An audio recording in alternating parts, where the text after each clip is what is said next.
Today's story took place in Boyle Heights, California, on the 26th of July, 1997. That night, Bruce Cleland, a 43-year-old software engineer from South Pasadena, and his young wife Rebecca had spent the evening with her relatives in Whittier. In the early hours of the morning, their journey ended on a dark street in Boyle Heights, and what happened there would soon become the center of a chilling investigation. Bruce Cleland was born on March 31, 1954, and grew up in South Pasadena, California, with one older sister. The family lived in a wealthy neighborhood. Both of his parents were highly educated and earned well. There are also mentions of family wealth, so it is very likely that Bruce's parents came from fairly affluent backgrounds. They were considered a successful couple with equally successful children. From an early age, it was clear that Bruce was exceptionally intelligent. In 1968, he enrolled at South Pasadena High School, where he quickly realized that he did not fit the typical standards of physical attractiveness. He was often bullied by his classmates. Bruce Cleland was nicknamed Tiny Tim during his high school years, a moniker that reflected both his physical appearance and his gentle, self-deprecating personality. Bruce was often compared to the entertainer Herbert Carey, better known as Tiny Tim, due to his slight build, prominent features, and high-pitched voice. Carey gained fame for his falsetto singing and eccentric persona, which led to the association with Bruce. This nickname, while rooted in his physical traits, also mirrored Bruce's passive demeanor and self-effacing humor. He often responded to bullying by making fun of himself rather than confronting others, and he rarely defended himself or expressed anger. His shyness and lack of romantic relationships further contributed to the perception of him as a gentle, somewhat fragile figure, much like the fictional Tiny Tim from A Christmas Carol. In addition, Bruce had a great sense of humor, which helped him make friends who shared his interests. He also had an excellent relationship with his parents. His father, Harold Cleland, was a significant influence in his life. They shared a close bond, often attending air shows and football games together. Like many teenagers, Bruce was interested in dating, but his shyness held him back. He rarely approached girls, convinced that the answer would likely be no. Instead, he turned his focus inward, devoting himself to his studies. He developed a particular passion for physics, mathematics, and computers.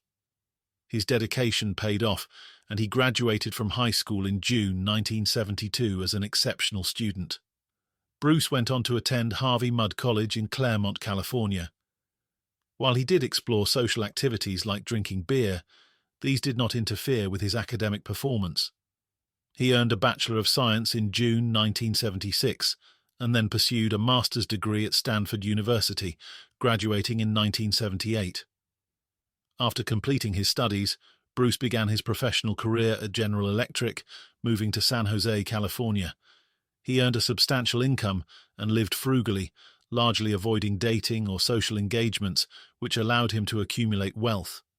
A few years later, he took a position as a software engineer with TRW and, in 1987, was transferred to Redondo Beach, California.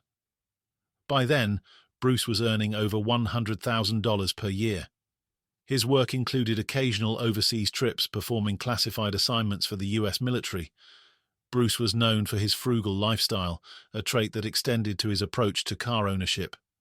Despite earning a substantial salary as a software engineer for TRW, he maintained a modest lifestyle, avoiding unnecessary expenditures. This frugality was evident in his vehicle choices. He drove older, unremarkable cars, reflecting his preference for practicality over luxury. Bruce carefully saved and invested his earnings in stocks and other financial ventures, steadily building a substantial fortune through patience and prudence. His disciplined approach to money reflected his methodical and thoughtful nature, both in life and in work. In the 1990s, Bruce was in his 30s, and his appearance had changed. He no longer had reasons to feel self-conscious, yet he still seemed blocked in matters of the heart. However, this was soon to change. Bruce met Rebecca Salcedo at a swap meet in late 1995. She was selling spices when they crossed paths. Bruce, who had not dated much before, was immediately captivated by her appearance and personality. Since he did not have the courage to ask her directly, he asked whether she was perhaps looking for work in an IT company, to which she responded by giving him her CV. Bruce called her, and their relationship developed rapidly. It turned out that Rebecca was not looking for work, but for a husband. Within a week of meeting her at the swap meet, she suggested they marry, and he, unaccustomed to such attention, agreed. Apparently, from the very beginning, she introduced him to her family and her 5-year-old son. She had no contact with the child's father, and, as it would later emerge, had no idea who he was. She constantly complained to Bruce about how hard life was in her current home. Of course, Bruce offered to rent a flat for her and furnish it, and he paid for everything. In addition, Rebecca persuaded him to buy a car for her. It was a 3-year-old Honda, but after some time, Rebecca convinced him to get a new Toyota. Bruce, eager to make Rebecca happy, lavished her with gifts, a boat, and even cosmetic surgery. He spared no expense, hoping to fulfill her every desire. It should be added that this was Bruce's first relationship, and he was very naive about such matters. The couple lived separately before the wedding, and Rebecca wanted to wait with physical intimacy until after the marriage. Bruce believed he had met a woman of principles, and he liked that. Rebecca claimed she had only had one partner in her life, the father of her child. Unfortunately, the reality was very different. Rebecca took a long time choosing an engagement ring and eventually selected a very expensive one, costing $10,000. In addition, Bruce decided to buy a house in which they would live together. Previously, he had been living with his parents or renting. Rebecca demanded a 4-bedroom house near Los Angeles. At the time, the house cost around $350,000, which was a very large sum for that period. The civil wedding took place in October 1996. Rebecca dreamed of an extravagant church wedding, and organizing such a ceremony required time, so it was planned for a later date. The church wedding was scheduled for the end of January 1997. Rebecca wanted to wait until the church ceremony for their wedding night. For this reason, she decided it would be better if she and her son moved into the house bought by Bruce, and that Bruce would join them only after the church wedding. Unfortunately, Bruce believed in love and in Rebecca's words, while she shamelessly exploited his naivety. She knew perfectly well that he had no experience in matters of the heart. She also knew that he was impressed by the attention of a younger, attractive woman. But who was our bride really? Rebecca's mother, Lucy, was born in Mexico and had been abused, becoming pregnant as a result. Her family, wishing to avoid shame, pressured her into marrying her abuser. And so it happened. The relationship, as can easily be guessed, was unhappy. The couple's financial situation was also poor, so after some time, the family moved to the United States with their 2 daughters. On 15th August 1969, their 3rd daughter, Rebecca, was born. One day, her father left home and never returned. A few years after his departure, the family learned that he had died. Lucy not only had to manage the home and care for her children, but also support them financially. They lived in California, where living costs were high. Money was often tight, and family members helped out. Rebecca's mother decided she needed to find a husband and met a man named Pedro Salcedo, who married her and adopted her daughters. Pedro was not wealthy, but he could support the family at a decent standard. Lucy also worked, but over the years her mental health deteriorated. She stopped leaving the house, household duties fell to her daughters, she could not cope with her past, and she tried to drown out memories. Relations within the household were also poor. The sisters competed with one another over everything, and their relationship was tense. There were no real authority figures, and everyone did as they pleased. No one took an interest in the daughters' lives. They could go wherever they wanted, and with whomever they wanted. Rebecca did not achieve good results at school, despite being intelligent. Instead of attending lessons, she preferred parties with popular people. She was very social and drew attention with her appearance and behavior. Rebecca quickly realized that she appealed to boys and learned to exploit it. There was always some boy who would give her lifts in his car or even money. At the age of 16, Rebecca married, receiving $2,000 in return. As is easy to guess, her new husband needed a green card, and Rebecca, born in the United States, could provide it. It should be noted that the family's financial situation was fairly stable. In 1991, much happened in Rebecca's life. She was arrested with illegal substances, which she probably intended to sell, and received a 3-year sentence. At the same time, it also emerged that she was pregnant and had no idea who the father was. While in prison, on 22 October 1991, her son was born. He was cared for by her relatives, and she managed to gain her freedom after only a year and a half. Of course, Bruce had no knowledge of his wife's criminal past or her promiscuous life. After being released from prison, Rebecca found herself in a difficult situation. She had no job or education, but she did have a child. Rebecca also had relationships with women, or according to some, exclusively with women. After her release, she became involved with a former police officer named Sherry. She moved in with her, along with her son. According to Rebecca's close acquaintances, Sherry was her true love.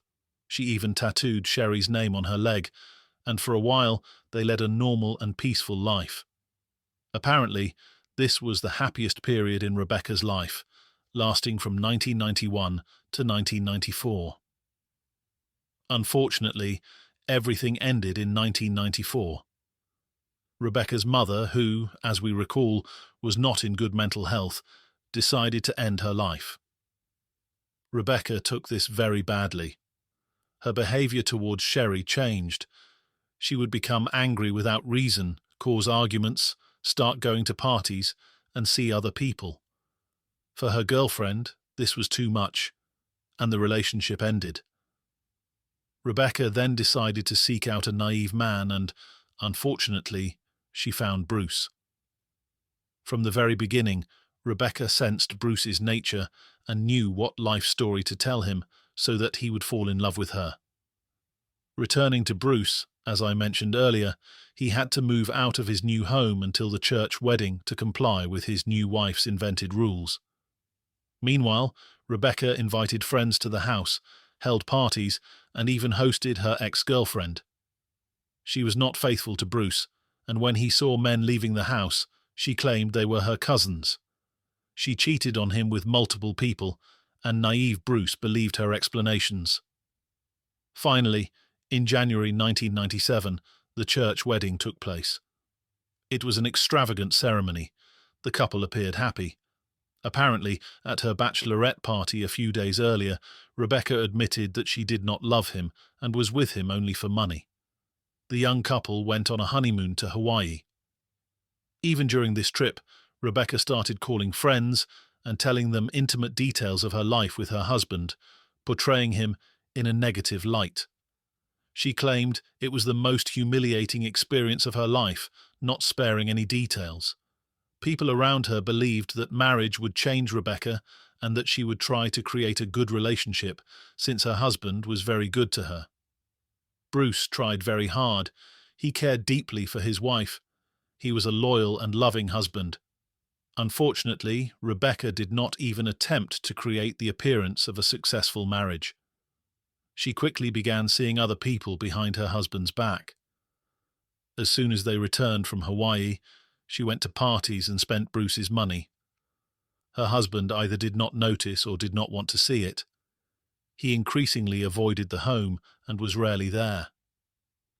After 4 months, it became clear that their marriage was a fiction. Rebecca wanted at all costs to get rid of her husband from the house. She told all her friends about the money she would receive in a divorce. In April, the police were called to the couple's home for the first time due to a disturbance of the peace. There was an argument between the spouses, and for his own peace of mind, Bruce moved out of his own house and sought legal advice. Bruce was not a hot-tempered or quarrelsome person. On the contrary, he was very calm, but being driven out of his own home, even for him, was excessive. Rebecca began openly talking about divorce, and it seemed Bruce finally realized that his wife was only interested in money. Rebecca cared only about how much she would get from the divorce. She had no interest in repairing the marriage, but she miscalculated, because under the law, money earned before the marriage and brought in by the spouses is not subject to division. This meant that Bruce's assets, including the house he purchased before the wedding, were solely his. After precise calculation, it turned out the couple had only $5,000 to divide, giving Rebecca $2,500. Naturally, this sum did not satisfy her. Rebecca continued to lean on Bruce's finances after they had separated. She regularly used his credit cards without his knowledge, charging fashionable clothes, jewelry, restaurant meals, and evenings out with friends. She also spent on beauty treatments and maintained appearances with a lifestyle that looked polished from the outside, but was funded by Bruce's earnings. On top of that, she diverted money into gambling, making trips to casinos where she wagered heavily, hoping to win big, but often leaving in debt. Despite no longer sharing a home with Bruce, she relied on his resources to maintain the image she wanted, while her own income was not nearly enough to support it.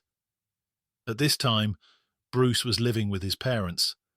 He was inclined to forgive his wife and try again. Despite his lawyer's advice, he still deluded himself into believing he could repair the marriage, despite numerous signs that his wife's feelings were not genuine. Meanwhile, Rebecca seemed to have everything calculated and began giving him hope. She needed to buy time to devise her next steps.